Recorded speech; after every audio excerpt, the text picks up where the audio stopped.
नमस्ते। आज के इस खास एक्सप्लेनेयर में हम बात करने वाले हैं हिंदुस्तान अखबार की उस अहम रिपोर्ट की जिसने पूरे बिहार में लाखों उम्मीदवारों की धड़कनें तेज कर दी हैं। जी हाँ, हम बात कर रहे हैं आगामी बिहार बीएड प्रवेश परीक्षा की।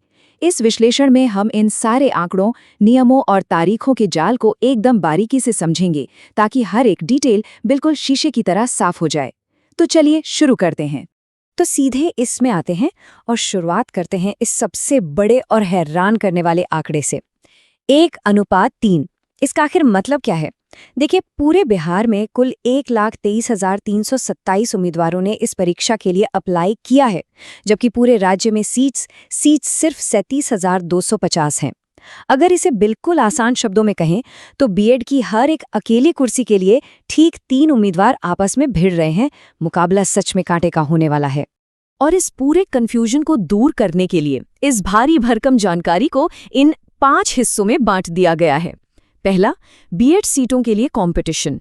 दूसरा, कुछ जरूरी तारीखें। तीसरा, आवेदकों का डेमोग्राफिक्स। चौथा, एग्जाम के दिन के नियम। और आखिरी, किस यूनिवर्सिटी में कितनी सीटें हैं। तो चलिए सबसे पहले बात करते हैं पहले हिस्से की, यानी बीएड सीटों के लिए आखिर कितनी कड़ी प्रतिस्पर्धा है। अब ये जो जबरदस्त मुकाबला है ना, ये पूरे बिहार में फैले 343 बीएड कॉलेजेस के लिए हो रहा है। ये कोई छोटी मोटी संख्या नहीं है, बल्कि पूरा एक नेटवर्क बिछा हुआ है।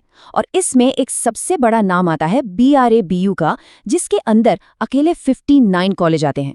तो समझ लीजिए कि ये यूनिवर्सिटी इस पूरे एडमिशन प्रोसेस का एक बहुत ही बड़ा सेंटर बनने वाला है। आगे बढ़ते हैं दूसरे हिस्से की तरफ, जो है सबसे ज़रूरी तारीखें, जिन्हें भूलने की गलती बिल्कुल नहीं की जा सकती। अब यहाँ सबसे दिलचस्प बात यह है कि ये पूरा प्रोसेस कितनी तेज़ रफ्तार से भाग रहा है। 1 जून को एडमिट कार्ड बंटने शुरू होंगे, 7 जून को 11 अलग अलग शहरों में एग्जाम होगा, 19 जून को रिजल्ट आने की उम्मीद है। और ज़रा ध्यान देने वाली बात यह है कि ठीक अगले ही दिन यानी 20 जून से ऑनलाइन काउंसलिंग भी शुरू हो जाएगी। मतलब सांस लेने तक की फुर्सत नहीं मिलने वाली है। एग्जाम से लेकर काउंसलिंग तक का ये सफर वाकई बुलेट ट्रेन की स्पीड से चलने वाला है। चलिए अब आते हैं तीसरे हिस्से पर, जहां हम समझेंगे कि आखिर इस एग्जाम को देने वाले लोग हैं कौन, यानी आवेदक डेमोग्राफिक्स।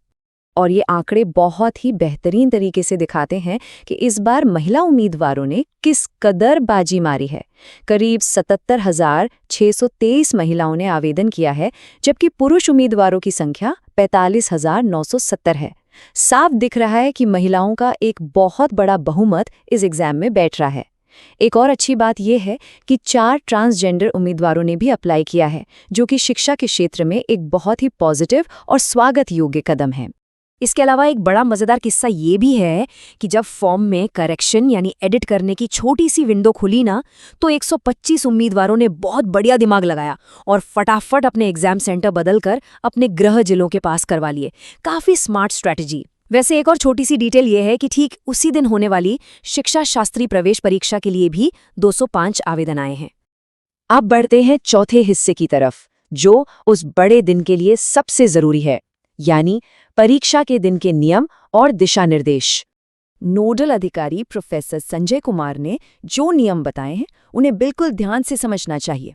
एग्जाम पूरे 2 घंटे चलेगा, सुबह 11 बजे से दोपहर 1 बजे तक, और इस दौरान पूरे 120 सवालों का सामना करना होगा। साथ में एक वैलिड आईडी कार्ड तो लाना ही है, लेकिन यहाँ सबसे अहम बात यह है, और इसे बिल्कुल गांठ बांध लेना चाहिए, कि सुबह 10:30 बजे की एंट्री का एक बेहद स्ट्रिक्ट कट ऑफ है। इसके बाद किसी भी हालत में अंदर आने नहीं दिया जाएगा, कोई बहाना नहीं चलेगा। इसलिए सेंटर पर वक्त से काफी पहले पहुंचना ही सबसे बड़ी समझदारी होगी। और अब आते हैं अपने आखिरी और सबसे अहम हिस्से पर, किस यूनिवर्सिटी के पास आखिर कितनी सीटें हैं। चलिए आगे बढ़ते हैं और देखते हैं कि ये आंकड़े कैसे बन रहे हैं। बिहार के टॉप 3 संस्थानों ने सीटों के सबसे बड़े हिस्से पर कब्जा जमाया हुआ है। सबसे आगे है पाटलिपुत्र विश्वविद्यालय, जहां पूरी 6,400 सीटें हैं। उसके ठीक पीछे 6200 सीटों के साथ BRABU खड़ा है।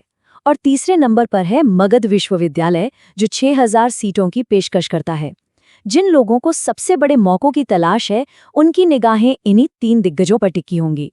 बाकी की यूनिवर्सिटीज का हाल इस टेबल में आसानी से देखा जा सकता है, जिससे क्षेत्रीय संस्थानों को खोजना बहुत आसान हो जाता है।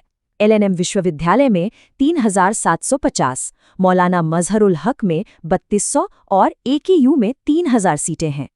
वीर कुंवर सिंह, TMBU और छपरा विश्वविद्यालयों में भी अच्छी खासी संख्या में सीटें बंटी हुई हैं। और ये लिस्ट आखिर में कामेश्वर सिंह संस्कृत विश्वविद्यालय तक जाती है, जहां 100 सीटें दी गई हैं। इन आंकड़ों से ये तो साफ हो जाता है कि किसे कहां फोकस करना चाहिए।